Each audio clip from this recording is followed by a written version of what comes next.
عزیز طلبہ اور میرے دینی ملی بھائیوں، اللہ کے فضل و کرم سے ہم لوگ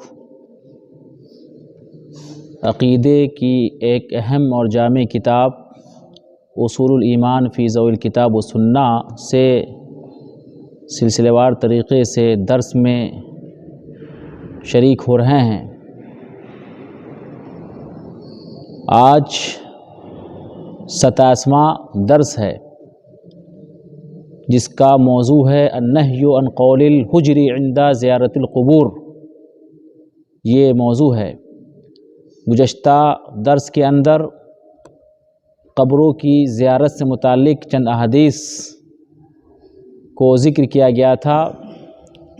ان میں ایک حدیث حضرت انس بن مالک رضی اللہ تعالیٰ عنہ سے مروی ہے، جس میں اللہ کے رسول صلی اللہ علیہ وسلم نے جہاں قبر کی زیارت کی اجازت دی اور زیارت قبر کو نصیحت کا ذریعہ اور سبب بتایا، وہیں ایک اہم نصیحت کی اور فرمان جاری کیا وَلَا تَقُولُوا حُجْرَ، اور جب قبر کی زیارت کرو تو غیر شرعی کام نہ کرو، غیر شرعی بات نہ کہو۔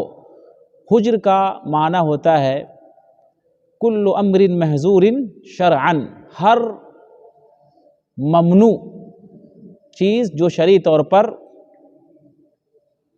منع کیا گیا ہو، ہر وہ چیز جسے شرعی طور پر منع کیا گیا ہو، جس سے روکا گیا ہو۔ قبر کی زیارت اجازت دی گئی، لیکن سب سے اہم چیز یہ ہے کہ وہاں پر صرف اور صرف عبرت حاصل کی جائے۔ قبر کی زیارت کے وقت آخرت کو یاد کرے، مردوں کے حالات کو یاد کرے، اور آدمی اپنی زندگی کی حقیقت کو سمجھے، دنیا کی جو حیثیت ہے اس کا ادراک کرے، اور جو برے اعمال ہیں، گناہ کے کام ہیں، غلط کام ہیں، ان سے توبہ کر لے اور یاد کرے کہ ہمیں بھی ایک نہ ایک دن اسی قبرستان میں مدفون ہونا ہے۔ یہ ہے قبر کی زیارت کا اہم مقصد۔ اسی لیے اللہ کے رسول صلی اللہ علیہ وسلم نے کہا کہ یہی مقصد سامنے ہونا چاہیے، عبرت، نصیحت اور آخرت کی فکر، اور ساتھ ہی دنیا سے بے رغبتی ہونی چاہیے۔ دنیا میں ہمارا دل نہیں لگنا چاہیے، بلکہ ہماری دلچسپی قبر میں اور آخرت میں ہونی چاہیے۔ لیکن افسوس کی بات یہ ہے کہ ہم لوگ مسلمان اور اللہ کے بہت سارے بندے اس حکم کی خلاف ورزی کرتے ہیں، اور بجائے عبرت اور نصیحت حاصل کرنے کے وہ بہت سارے غلط کام کا ارتکاب کرتے ہیں۔ تو اللہ کے رسول صلی اللہ علیہ وسلم کو خدشہ تھا، اس بات کا ڈر تھا، خوف تھا کہ لوگ کہیں قبر کے پاس غیر شرعی کام نہ کرنے لگ جائے، اسی لیے آپ نے فرمایا لا تقولوا حجرا، کہ تم غلط کام نہ کرو، غلط بات نہ بولو۔ تو یہاں پہ اس کتاب میں حجر کی حجر ہے، ہجرہ نہیں ہے بلکہ کیا ہے، حجر ہے۔ ہجرت کا معنی ہوتا ہے ہجرت کرنا، ایک لفظ ہے حجرن، چھوٹی ہا سے ہا جیم را، حجر، جس کا معنی ہوتا ہے کل امر محظور شرعن، شرعی طور پر ہر ممنوع چیز، شرعی طور پر ہر ممنوع چیز۔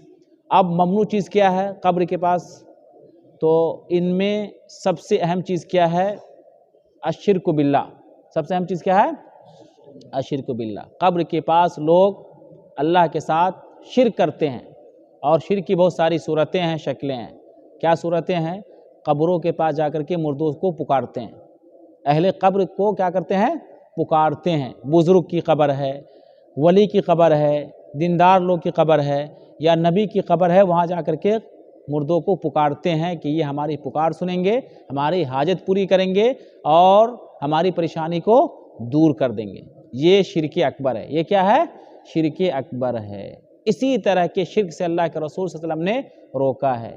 ساتھ ہی لوگ وہاں جا کر کے مدد طلب کرتے ہیں، الاستغاثہ کرتے ہیں، مدد طلب کرتے ہیں اور فریاد کرتے ہیں، مصیبتوں میں قبر والوں کو یاد کرتے ہیں، وہاں پہ آہو بکا کرتے ہیں، وہاں پہ لوگ گریبان چاک کرتے ہیں، سر پیٹتے ہیں، بدن پیٹتے ہیں۔ آپ لوگ اگر مزار، درگاہ اور قبرستان جانے کا موقع ملا، خاص طور سے مزار اور خانقاہوں میں، درگاہوں میں عورتیں ڈھونگ رچتی ہیں، تماشا کرتی ہے اور سر پیٹتی ہے، وہاں پہ اٹھا پٹک کرتی ہے تاکہ مردوں کو ہم پر رحم آ جائے، یا قبر جو اہل قبر ہیں قبر والوں کو ہم پہ ترس آ جائے اور ہماری پکار سن لے، ہماری ضرورت پوری کر دے اور ہماری جو مصیبتیں دور کر دے اور ہماری جو مراد ہے اس کو پوری کر دے۔ تو اس طرح سے لوگ شرک کا ارتکاب کرتے ہیں جو کہ شرک اکبر ہے۔ بلا شبہ اس طرح کا عمل کرنا، مردوں کو پکارنا، ان سے فریاد کرنا، ان سے مرادیں مانگنا اور ان کو حاجت روا سمجھنا اور ان کو مستجاب الدعوات سمجھنا، یعنی کہ وہ ہماری دعاؤں کو سنتے ہیں اور دعاؤں کو ہے کہ نہیں مکمل کرتے ہیں، پورا کرتے ہیں، یہ سمجھنا یہ واضح طور پر شرک ہے اور یہ کفر صریح ہے۔ یہ کیا کفر صریح؟ ظاہر ہے شرک اکبر سے آدمی ملت سے خارج ہو جاتا ہے، تو یہ شرک اکبر ہے۔ اللہ کے رسول صلی اللہ علیہ وسلم نے صحیح مسلم کی حدیث کے اندر ہمیں سختی کے ساتھ اس طرح کے شرک سے روکا ہے۔ حضرت جندب بن عبداللہ رضی اللہ تعالیٰ عنہ روایت کرتے ہیں کہ میں نے اللہ کے رسول صلی اللہ علیہ وسلم سے ہے کہ نہیں سنا، اللہ کے رسول صلی اللہ علیہ وسلم کی وفات سے 5 دن قبل، اللہ کے رسول صلی اللہ علیہ وسلم کی وفات ہونے والی تھی، اس سے 5 دن قبل اللہ کے رسول صلی اللہ علیہ وسلم نے ہمیں فرمایا الا ان من كان قبلكم كانوا يتخذون قبور انبیائهم وصالحیہم مساجد، کہ اے لوگو سنو، یاد رکھو کہ تم سے پہلے والے جو لوگ تھے انہوں نے اپنے انبیاء اور نیک لوگوں کی قبروں کو مساجد بنا لیا، یعنی وہاں پر آ کر کے لوگ دعائیں کرتے ہیں، قبروں کو مردوں کو پکارتے ہیں اور وہاں پہ جا کر کے عبادت کرتے ہیں۔ پھر اللہ کے رسول نے فرمایا کہ الا فلا تتخذوا القبور مساجد، یاد رکھو، سنو، ہوشیار رہو کہ قبروں کو مسجدیں نہ بنانا، قبروں کو مسجدیں نہ بنانا، انی انہاکم عن ذالک، میں تمہیں سختی سے اس چیز سے روک رہا ہوں۔ بہت سارے لوگ قبروں کے پاس مجاوری اختیار کرتے ہیں، سجادہ نشینی اختیار کرتے ہیں، بیٹھ جاتے ہیں۔ بہت سارے خانقاہ میں لوگ سجادہ نشینی اختیار کرتے ہیں کہ نہیں، فلاں سجادہ نشین ہے، فلاں گدہ نشین ہے، تو اس کے مجاور ہوتے ہیں، اس کے مجاور ہوتے ہیں۔ اگر مردوں سے نہیں مانگتے، شرک اکبر کا ارتکاب نہیں کرتے، اگر بیٹھتے بھی ہیں تو شرعاً یہ ممنوع ہے۔ شرعاً کیا ہے؟ یہ ممنوع۔ آپ وہاں کیوں بیٹھیں گے؟ وہاں تو صرف زیارت کے لیے ہے اور آخرت کو یاد کرنے کے لیے، باقی دوسرا کوئی کام وہاں پہ نہیں کیا جا سکتا۔ تو جو لوگ وہاں پہ مجاوری اختیار کرتے ہیں، بیٹھتے ہیں، اور اگر جن کا عقیدہ ہے کہ دعا اللہ تعالیٰ ہی پوری کرتا ہے، سنتا ہے، پکار اللہ تعالیٰ سنتا ہے، اور وہاں جا کے اگر دعا کرتا ہے تو یہ بھی صحیح نہیں ہے، یہ بھی شرعی طور پر ممنوع ہے۔ اور کوئی اگر یہ سمجھتا ہے کہ قبر کے پاس جا کر دعا کرنا زیادہ قبولیت کا درجہ رکھتا ہے اور وہاں دعائیں جلدی قبول ہوتی ہے، اللہ تعالیٰ پکار سنتا ہے، چونکہ یہ افضل مقامات میں سے ہے، تو یہ بھی شرعی طور پر کیا ہے؟ منع ہے، یہ بھی شرعی طور پر منع ہے۔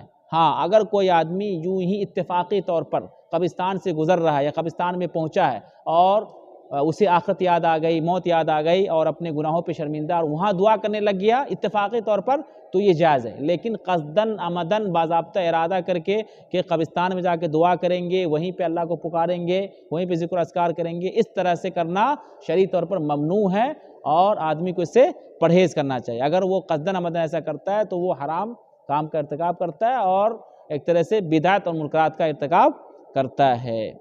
اسی طریقے سے اگر کوئی آدمی ان مساجد میں نماز پڑھتا ہے جہاں پہ قبریں ہیں، جہاں پہ قبریں ہیں، تو آدمی گویا کہ شرک کے دروازوں کو اپنے لیے کھول رہا ہے اور غیر شرعی اعمال کا ارتکاب کرتا ہے۔ جس مسجدوں میں قبر بنائی گئی ہے، اور بہت ساری مساجد ہے جہاں پہ جو مسجد کے ذمہ داران ہوتے ہیں ان کی قبر کو مسجد کے اندر داخل کر دی جاتی ہے، تو ایسی مسجدوں میں نماز پڑھنے سے مکمل طور سے پرہیز کرنا چاہیے، کیونکہ یہ ایک طرح سے حرام ہے اور اللہ کے رسول صلی اللہ علیہ وسلم نے سختی کے ساتھ مسجد میں قبر بنانے یا قبر پر مسجد بنانے سے سختی کے ساتھ روکا ہے۔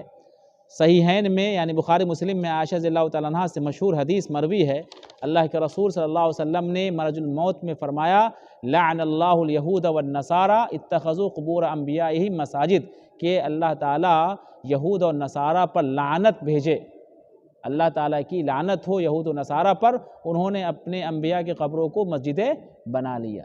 تو ایسی مسجدوں میں نماز پڑھنے سے مکمل طور سے بچنا چاہیے، جہاں پہ کسی بھی حصے میں، چاہے مسجد کے آگے ہو، مسجد کے کنارے ہو، دائیں ہو، یا صحن میں ہو، یا اندر میں ہو، کہیں بھی اگر مسجد کے ہاتھ میں مسجد قبر ہے تو اس مسجد میں نماز پڑھنے سے بچنا چاہیے، کیونکہ جو لوگ ایسا کرتے ہیں وہ حرام کا ارتکاب کرتے ہیں، اور جو لوگ صحیح عقیدہ ہے وہ ایسی مسجدوں میں نماز نہ پڑھے۔ ایسی مسجدوں میں نماز پڑھنا ایک طرح سے گناہ کا کام ہے اور شرک کو بڑھاوا دینا ہے۔ تو آج کے درس میں جو خلاصہ ہے وہ یہی کہ قبرستان کی زیارت ہونی چاہیے، اور آدمی اپنی موت کو یاد کرے، آخرت کو یاد کرے۔ جو قبرستان کی زیارت کا مقصد بتایا گیا حدیث میں، آدمی اسی پہ اکتفا کرے اور اس کے علاوہ کوئی غیر شرعی کام نہ کرے۔ غیر شرعی کام میں کچھ حرام ہیں، کچھ منکرات ہیں، بدعت ہیں، اور کچھ شرک ہیں، اور شرک کیا ہے آپ جانتے ہیں کہ مردوں کو پکارنا ہے، ان سے سوال کرنا ہے، اور ان سے فریاد کرنا ہے، اور ان سے امیدیں برلانا ہے، اور ان سے مرادیں پوری کروانا ہے۔ یہ سب کیا شرک اکبر ہے۔ باقی بیٹھنا، مجاوری اختیار کرنا، یا اللہ تعالیٰ سے دعا کرنا قبرستان میں جا کر کے، یا وہاں پہ ذکر اذکار کرنا قصدن عمدن کہ یہاں پہ دعائیں قبول ہوتی ہے، یہاں یہ مقدس مقامات میں سے ہے، تو یہ سب کیا ہے منکرات میں سے ہے۔ تو ممنوع کاموں کی دو قسمیں ہیں، ایک شرک ہے اور ایک کیا ہے حرام ہے۔ ایک شرک ہے، ایک بدعت اور منکرات ہے۔ باقی صرف زیارت کر سکتے ہیں، اللہ تعالیٰ کے عذاب کو یاد کر سکتے ہیں، موت کو یاد کر سکتے ہیں، اور قبر کے حالات کو یاد کر کے ہم اپنی زندگی کی اصلاح کر سکتے ہیں۔